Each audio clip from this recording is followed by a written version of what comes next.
I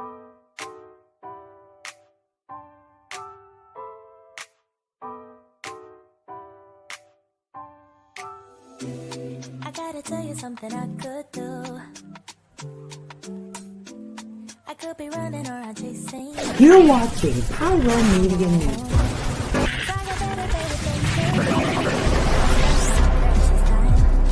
Chasing somebody who loves me too. If I got $1 for every time you slam the door, I would be the richest girl alive.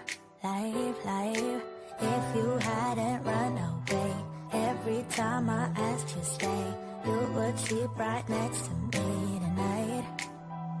And you didn't know me, all you wanted was a game to play, and you couldn't handle that I had no ways. I found your magic and you Hello, Pyro Media family. Thank you for tuning in. If this is your first time joining us, welcome. We hope your experience with us is fruitful. While we are loading your experience, please do us a quick favor and hit that like button from whichever platform you're watching or listening on. And we do hope you consider hitting that subscribe or follow button so you can check out more of our amazing content. All right, let's start the show.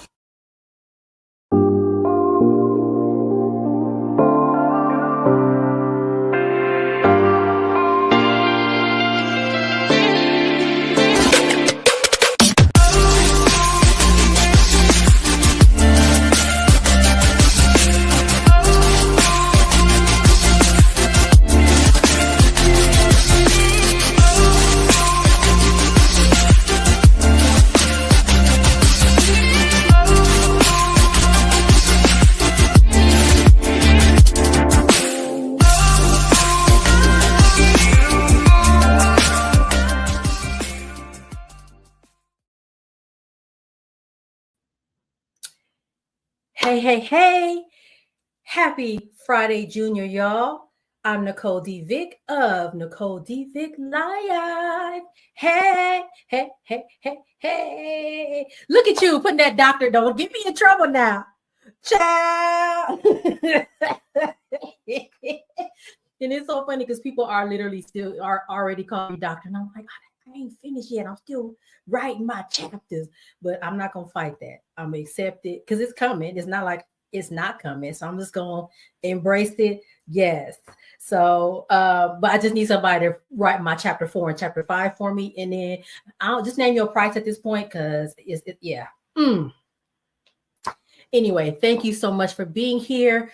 I'm so very happy that you decided to spend some time with me and my special guest. Now, I am continuing my series, Black Women at Work. We're trying to navigate this workspace because, like I said earlier today, if you follow me, I said some of us, as much as we want to leave the workspace because we understand how dangerous it can be for Black women, baby, some of us is waiting for that pension. We real close. We like this for that pension. Some of us have mortgages. Some of us have children that we trying to take care of, get through college or whatever. Some of us are trying to build a legacy. So we can't quite just walk about the door just yet. So we just need to figure out how to navigate. And so today I have an expert on. We have a good time. So as I said last week, though, it feels like over the last few weeks, maybe even a month or so, it's been like open season on Black women. I don't know what's going on.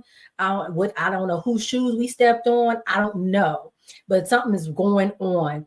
And, I think it was first with Taraji and then Dr. Claudine Gay.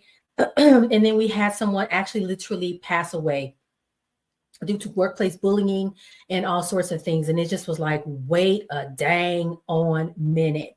Everybody on LinkedIn, at least the people I follow, are talking about these issues. And actually, I saw a video today that was really interesting, and I'll actually bring it up later around what Black women probably need to do to survive. Okay. So today, again, we're going to talk about how to navigate this world. Now, I do want to backtrack for a second and talk about what happened last week. I had Leah Murphy on, and she was dropping gems on how to negotiate salaries. She was talking about stuff that I had never considered, stuff like negotiating a parking space.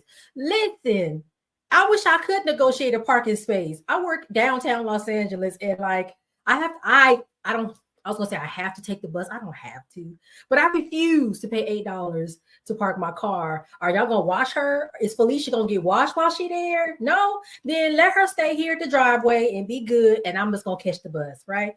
So it was interesting to hear some of the tips and tricks that she had around negotiating your salary.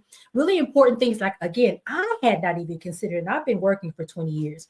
So I think this week's episode is going to be amazing. And wait until I tell you what next week is going to be about, because that's a whole nother thing. But for now, let's bring on my girl, Josie. Hey,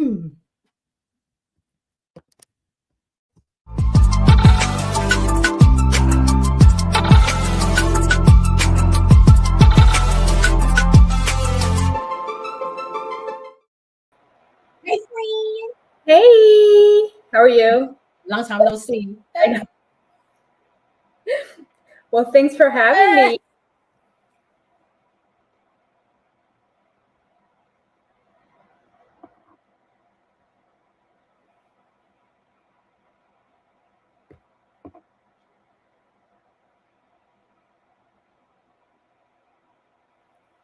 Ooh, I think we lost Nicole.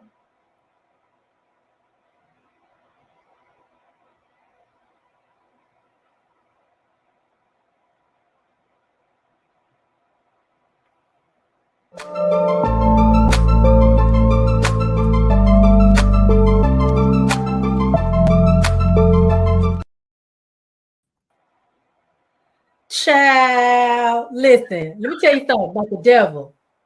And I know Kwame, the producer, would agree. The devil is a lie. Baby, you ain't finna mess my Wi-Fi up, and I'm trying to have an important conversation about wordplay. We back now. We back.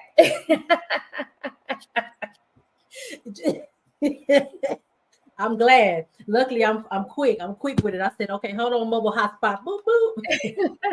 We ain't got time for this. Anyway, I was gonna say long time no see, but I literally see you like every weekend. I don't know if the people know. Josie is my classmate, and we are child. The struggle is real with this dissertation. Yeah. Chapter 5, but I literally see her for about 10 hours a weekend, every weekend. Yes, yeah. And so, well, thank you for having me. When you talk about special guests, I was like, wait, is that me? I feel so loved. But I really love our conversations. Like, we get into all kinds of topics when we are meeting, including school, of course. So it's really great to then bring this to your audience.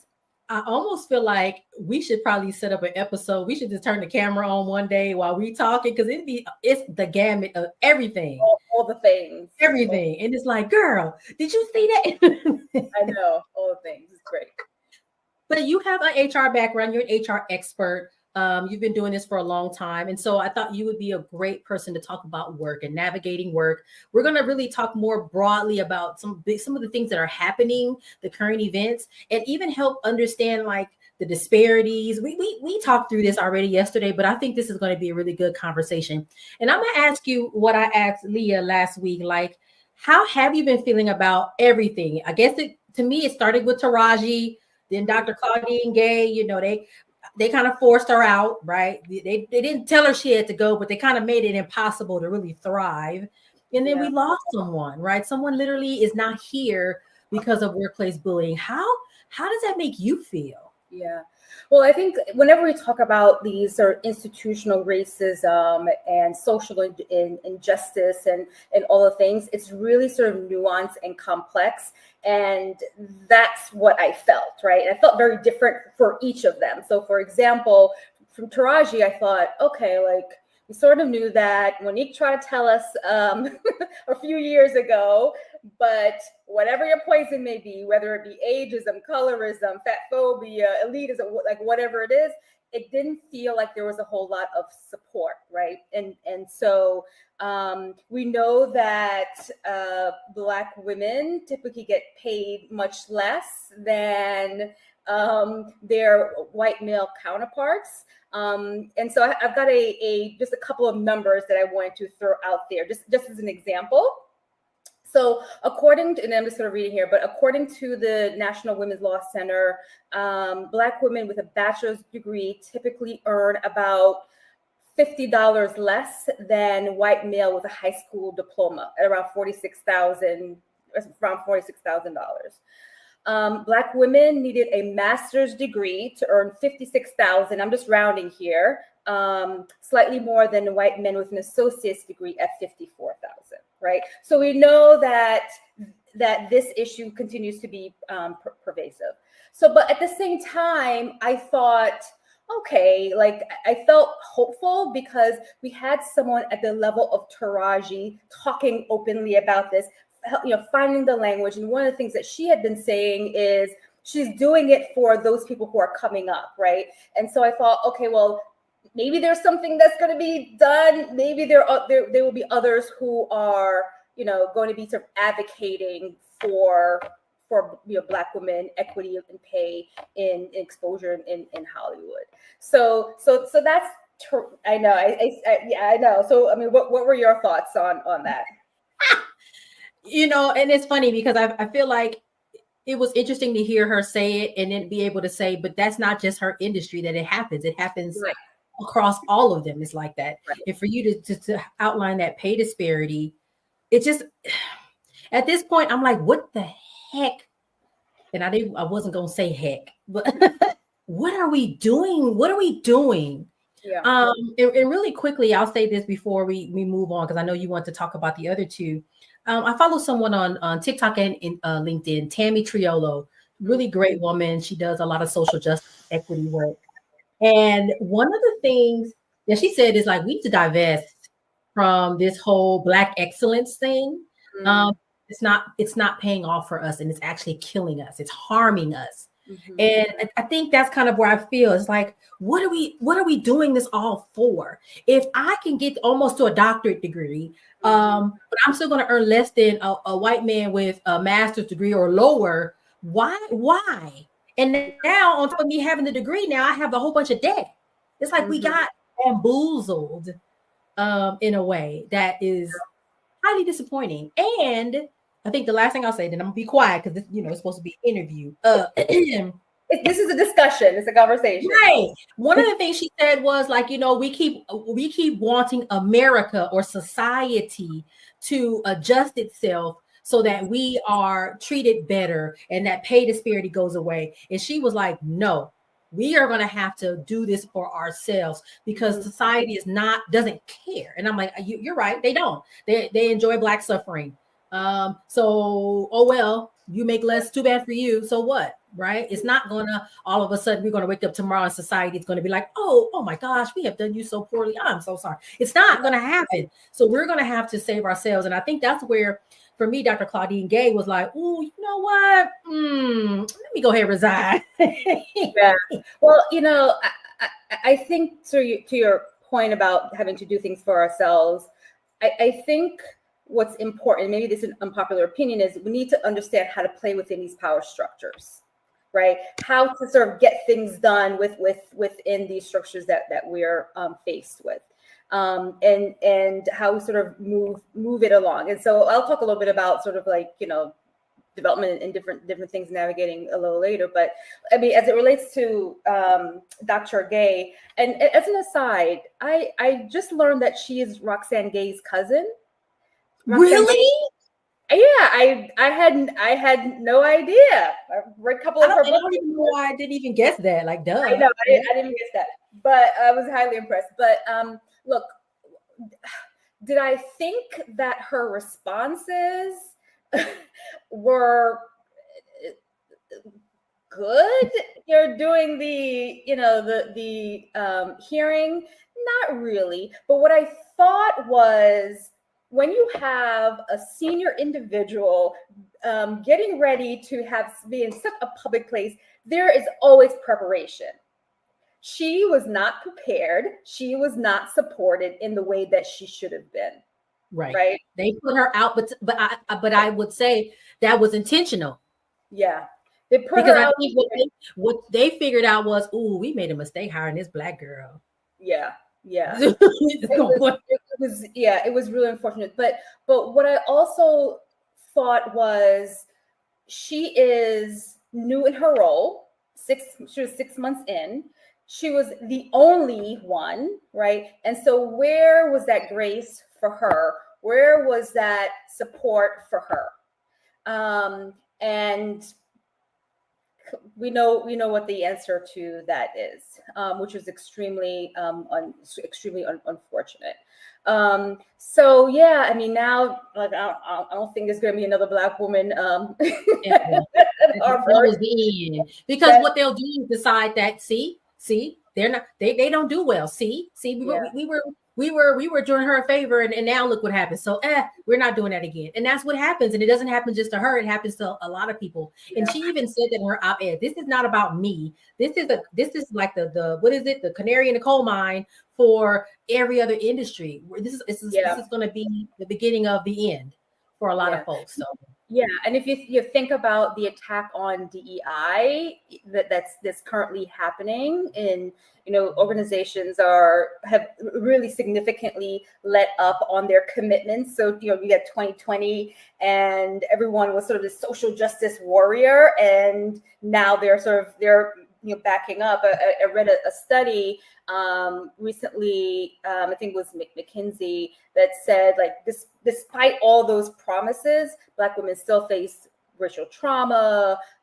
They still have a lower rate of promotion. They still face microaggression. And again, with this sort of onslaught of DEI pushback, it's really concerning about what the future is going to be for our community. It's so disappointing. And then to get to Dr. Candia Bailey, so we know that these workspaces are toxic, but for someone to actually pass away, that was really next level.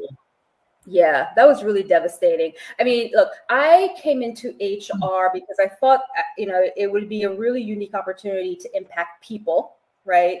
And we do that through the employee experience and employee advocacy. And she seemingly did everything she was supposed to have done. They said, be educated, she got a doctorate. To be successful, she was a VP. She complained, she articulated her concerns, and she still went unheard. Like, her basic humanity, it was just really, really painful to and I'm sure obviously for her family more so, but it was really painful to see and to have experience. Terrible. And all this reminds me of a post I saw from Leah Goodrich that says something like, put the cape down. Producer, I don't know if you have that graphic. It says, put the cape down. If there's a problem, ask yourself, is this my actual job? Or is it, someone else's job to do? Like, is this my job or is this their job? Because I also will say, and I know this to be true about Black women, we are used to taking control of things because everybody else is like, I don't know. And we're always the ones like, baby, I got it. And I think we can stop that and really be like, well, maybe that's Sarah's job. No, Sarah, you got it. And I'm learning to do that too. Sarah, you know what, Sarah, you got this. Yeah. And even in the back of my head, I'd be like, no, this don't look right. Sarah, good job. Well, I said two things about that. One is that Black women, according to 40,000 people were sort of interviewed, and Black women were 59%. 59% of the Black women who participated wanted to be promoted, right, higher level, versus 49% of all the other women participants. And so of course you already know that you're sort of coming in at a deficiency. So of course you have to push and work harder, right? And the other thing is, I was listening to a podcast and I can't remember what it was now, and they talked about the term toxic resilience. Because Black women, Black people from marginalized communities they have to work twice as hard. They have to be more prepared, et cetera. And to what end, right? Burnout, lack of you're not well. And so I thought that was a really sort of interesting term where you just can't keep going just to no end. Toxic, you said toxic resiliency? Yeah, toxic resilience. Yeah. And it's so funny that you talk about resilience because I don't know if you follow her. She's a psychologist, Raquel Martin. She has a LinkedIn. I think she's on TikTok, on Instagram. And I just watched a video literally of her yesterday talking about resilience. How for us, we tend to wear that as a badge of, yes, yes, strong Black woman. And she was like, I hear you, but literally as a human being, your body cannot take that over time. Oh, we have a guest. Succulent Speaks with Ramona says, good evening. Good evening. Our bodies are not designed to do that. It's literally like, and I think I've heard this before, literally like me taking my car, Felicia, right? I'm going to take Felicia out, but I'm going to I'm not going to take her out. I'm going to get in the car and I'm going to turn her on. I'm going to leave the parking brake on and I'm just going to rev that engine. I'm just going to gun it. How long is Felicia? I mean, Felicia is a BMW. She might survive that. But if I'm going to Charmaine, let's use the 2002 Nissan Maxima, because that's probably more likely my age, right? If we think about car age and my age, I'm probably more like the 2002 Nissan Maxima. I'm going to turn Charmaine on, put her in park, and rev that gas. How long is Charmaine going to last before she dies? Right? Well, our designed for that level of heightened awareness, hyper, all of that. We're not made for that, but we often wear that as we can do it. And it's like, no, what? Hell no. Yeah. I think, right, like if you care for Felicia in a certain way, if you care for her along her journey, it makes it better, right? It makes the experience better. So you don't have to have that toxicity and constantly moving. And for me, that care as an employee means that you've got support from your leaders. It means that, they're looking after your social capital, you're providing networking and exposure opportunities, development opportunities, that you're able to fail in a safe way, right? And you don't feel that fear of making a mistake. And they're giving you grace. Like all of these things are sort of ways in which we need care when we go to work, which is, I mean, in a lot of times work is kind of failing us in that way. Absolutely. Yeah. Someone just said that they don't like that term strong Black woman is dehumanizing. And I think it is. And honestly, I think we embraced it, but I don't know why we did that. Because it really goes back, if you think about slavery, right? The Black, we've been working since we got here. And I said that last week to Leah. And it's very like, dang, no, I'm a person. Yeah. I have feelings. I'm not strong all the time. Don't treat me and pretend like I'm this up here, mystical, the creature or whatever. Let's go to commercial and then we'll talk about a couple other things. So this is exciting. Thank you for your expertise. Commercial time.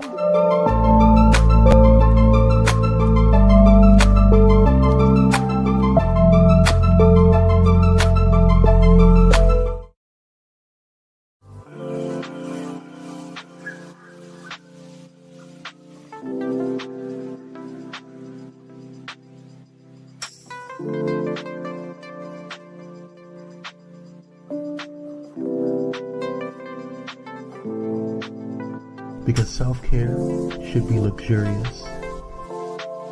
Luxe and Noir.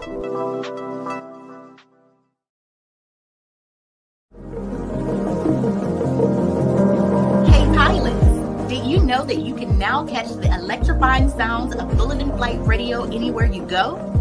Yes, you heard it right. Tune in to the high-flying beats and soaring melodies by downloading the TuneIn app on your mobile device. Just search for Bulletin Flight Radio and hit play. It's that easy. And if you have a smart device like Alexa or Google, just say, hey Google or Alexa, play Bulletin Flight Radio on TuneIn. Experience the rush of adrenaline wherever you are. Listen to Bulletin Flight Radio on TuneIn using your Alexa or Google devices. Soaring through the skies has never sounded this good. Don't miss out on the ultimate musical journey.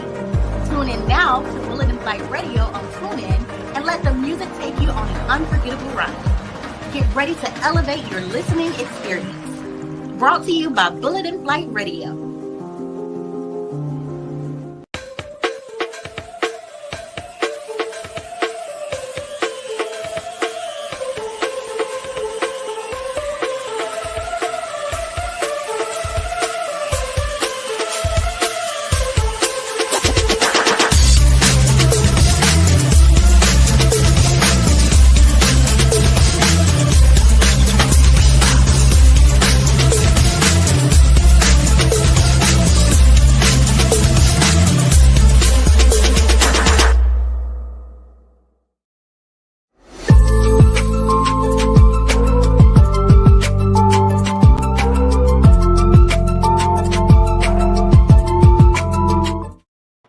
And we are back. Just like that.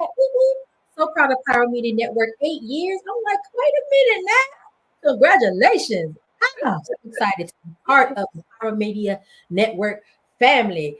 All right. Now, everybody, of course, was talking about Taraji being underpaid. And I know, we're several news cycles past that. That's in a sense old news. You know how the world is. Everything moves fast. Mm-hmm. But I saw something that said to me, hold on, that's just the tip of the iceberg.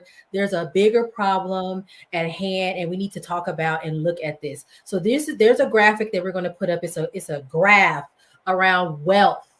And I think this really speaks to why pay disparity is a bad thing, because when you look at the average household wealth, baby, you see that little tiny little light blue at the bottom?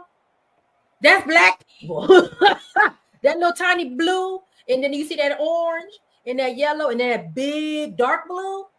That big dark blue is white. That yellow is other. The orange is Hispanic, and at the bottom is Black. So here's the thing. Before Josie comments. So, okay, from a statistical standpoint, right? We just took a statistics class, Josie. I mean, we barely made it through. We ain't gonna look about that. Good memory. See, one of the things, because what happens, and this the reason why I'm saying this is because what happens is someone will come on the news with this chart and say, listen, household wealth has increased for all races from 1989 to 2022. And that is actually correct. But look where the Black people is. We still at the bottom. So yes, it has increased, but and I've got some interesting data to add more color a little bit to this, which is really scary, to be honest. And I would love to see what your audience says when they weigh in. But okay, so according to the last census, we've got 333 million people living in the US right now. What percentage of those identify as Black? A little quiz for you, Nicole. What do you think? 5%. 13.9%. Okay. Identify as Black or African American, right? Okay. So Black people are very involved in the economy, whether it be through entrepreneurism, work, consumerism, etc. Right? So I'm just going to throw out some facts here. So the median Black family has amassed $45,000 in wealth. The median white family household holds $285,000 in total assets. I mean, I was about to try to calculate that right quick. Like, wait a minute, hold on. Right, 45,000 versus 285,000. So we got the equivalent of a Nissan Maxima in wealth, and they have the equivalent, depending on where you live. Let's say Texas, a 4-bedroom house. Right. And exactly. And that's generational wealth that you'll pass on to your children if you have children and so forth. It's a huge difference there. I think you've talked about it before that Black people are more likely to be in low income, lower wage jobs. They're less seen in sort of tech and sort of higher growth roles. Again, which really impacts the differences, right? Black people tend to live more in food deserts, which impacts health, and we know healthcare is really expensive. One of the things that I saw which was really interesting was about climate change. You may think like, well, what does climate change have to do with anything? But what they said is that half of the Black people in the U.S. live in 11 states in the southeastern part of the U.S., where exposure to extreme heat, hurricanes, and flooding is particularly high. And right? that makes them more susceptible to things like, property damage, right? So maybe if you do own your home, now it's been torn down by a hurricane, maybe you couldn't afford insurance. So then now you can't rebuild or any of those types of things. And so it's just really interesting. And I tell this to my undergrad, when I taught undergrad, my public health students, once you understand how the world operates, it becomes very hard. It becomes almost impossible to unsee it.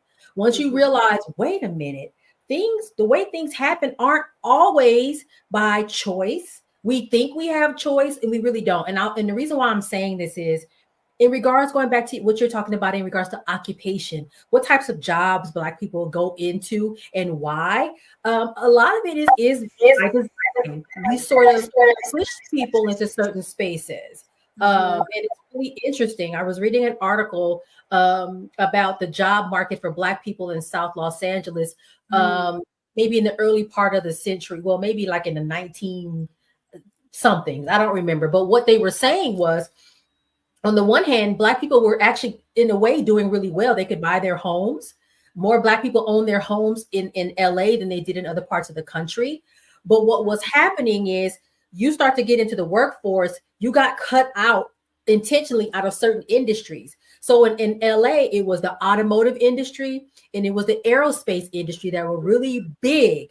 But if you were Black, you could not get into those industries. And so those jobs were paying really, really well, afforded time off and all these benefits. People could buy their homes, but we were sort of steered into other types of jobs, factory jobs. And what happened? After a certain point in time, let's see, we're the Firestone tire factory. It's actually cheaper if we move our factory to Mexico. We pay people less money to do the same job. So then you finally get that factory job, right? Maybe the NAACP and whatever fought, and you can now work in that factory. And in the next 2-3 years, the factory gone. Yeah. And it's similar to when we talk, like, you think about AI, right? That AI is the new hottest thing now. And the potential for wage gap is even higher with AI because of what you're saying, the lack of exposure, where the kind of jobs Black people tend to be concentrating, and therefore they're not sort of part of this conversation with this sort of new emerging sort of way of making money, if you will. So it's really frightening if it continues on this way. It's only that gap is only going to get worse. Yeah. So how do we what are some ways that we can do better? And I know that on the one hand, there are some organizational things. You talked about those earlier, having a supportive supervisor, being able to make mistakes and not feel like, oh my gosh, I'm gonna get fired tomorrow. There's those types of supports. So maybe we can talk through those a little bit. We have about 10 minutes or so. And then I kind of want to touch on, I'll just share something I'm looking at for personal, like, how do I make sure, because like I said, I can't quit, and I'm saying me, but I'm talking about us as people in general. Some of us cannot walk away from our jobs. We have bills. So if I have to stay in this space, how do I take care of myself? So maybe we start with the org, and maybe from the perspective of, I am looking for a job, I'm interviewing for a job. You've even taught me some things, like ask them questions too. So what type of things do we need to be thinking about when we say we're trying to apply for a job and we're interviewing? What do we ask them, or what are we checking for? Yeah, so I think you need to sort of start with understanding what it is that you want, what it is that you're looking for, right? Almost kind of doing an inventory on yourself, because oftentimes when you're looking for a job, you feel like you're desperate, you want to get the next thing. And so I think you need that clarity first. And then when you're securing these interviews, what matters to you is culture. Culture is such a big word, but you should be asking questions around what, culture and how people thrive, and who does well in that kind of environment. And obviously really sort of depends on the kind of role that you're applying for, but you're interviewing the company as much as they're interviewing you. And I think you really need to walk away with clarity around, is this someplace I think I can do well in? right? What kind of, what is sort of your supervisor style? And again, that sort of depends on where you are in the interview process, but you have to ask really clear questions. You could ask questions about what your DEI efforts are. If they're fumbling around that, then you know that's not a priority for them, right? Why do people leave the organization? So there are a bunch of questions that you can ask. You don't necessarily have to ask specifically about culture, but there are things that sort of are indicative of the kind of organization in culture. Ask to talk to maybe other people who are in the department, with you to sort of get some additional insight. So there's interviewees should definitely feel empowered to sort of own a little bit of the process as well. Yeah, I agree. And it's interesting that you said know what you want, because that's literally what Leah said in regards to salary negotiation. What do you want? Because it could be different for a woman that is interested. Maybe she's newly married, even though that's not a issue, but you know what I mean? She's newly married and she's hoping to have children. So maybe for her, it's, well, what kind of benefits do I have? Do they have a lactation room? Like those kinds of things would be important there. That woman, but for me, I ain't worried about that. Like I want to know, something else entirely. So it is really important to take stock on what you want. And then I was going to say, I saw somewhere that you should ask that. Can I speak to a couple of people in the organization? And of course, they can give you the politically correct answers, but you never know, because if you ask, a Black person, listen, I'm thinking about working. You make a really interesting insight. I'm like, close the door. You want the open door answer or the closed door answer? He gets a really interesting insight. Indeed, yeah. And then one thing I want to share, I am, you guys know I'm working on an anthology with Elizabeth Leiba, the author of I'm Not Yelling. It's her first book. But she just came out with a second book, Protecting My Peace. And I think this actually is really a good tool. So, to use, again, for self, like, okay, I got to navigate this space. I need to protect my peace. And what it says is embracing inner beauty and ancestral power. So you guys know I'm really big on the ancestor thing. I even had an author. She has a journal on really manifesting with your ancestors. And so I really appreciate that she's saying, listen, there's some, I'm gonna call it historical memory, from when our ancestors were on the mother continent, that we probably need to tap into to help us really kind of protect our peace, because no one else is going to protect our peace. Nobody else is going to do it. You can't stand outside and yell and hope that society will do it. They're not. There's a lot going on about people's perceptions of Black women specifically. They're used to us working. They're used to us being laborers. They're used to us being workhorses. They're not going to be interested in protecting the peace. You're going to have to protect your own peace.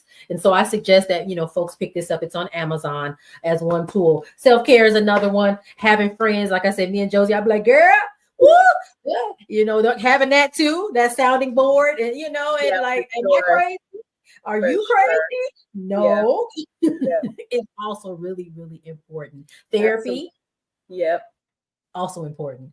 So this has been great. Thank you, Josie. I know you're busy and everything, so I appreciate you coming by. And literally, y'all know we have class on Thursday, so we got to come up out of this and go right to class and pay attention and be awake. So that's going to be a special moment. All right, y'all. I'm about to close out, Josie, so just hold on. Well, all right, great. Thank you so much, Nicole. I'm glad to have you. Yay! And thank you for folks that stopped by. Succulent Speaks with Ramona. Thank you for stopping by. I saw another one of my anthology co-authors also had stopped by. Thank you as well for stopping by. Thank you all for watching. Remember, you can follow me on social media. I'm on TikTok, Instagram, LinkedIn. Everything is Nicole D. Vick. Woo woo. You can also visit my fabulous website, www.nicoledvick.com. I have all kinds of things on there. If you need me to be an MC, a speaker, all of that is there. What else? Oh, my books. I have 2 books, Pushing Through, Finding the Light in Every Lesson, and Push Through, 52 Weeks of Light in Tough Times. And of course, I'll have a new anthology with about 20 plus other authors called Triumphs in the Trenches. And it's about navigating the workspace for Black professionals. I call it the Green Book, but for Black working people. If you don't know what a Green Book is, I encourage you to look it up. All right, y'all. Next week is going to be amazing. So when you have to leave, when it's like, baby, I can't do this no more, I can't navigate, I gotta go, we're going to talk about that next week. Thank you again, Josie, and we'll see y'all next week.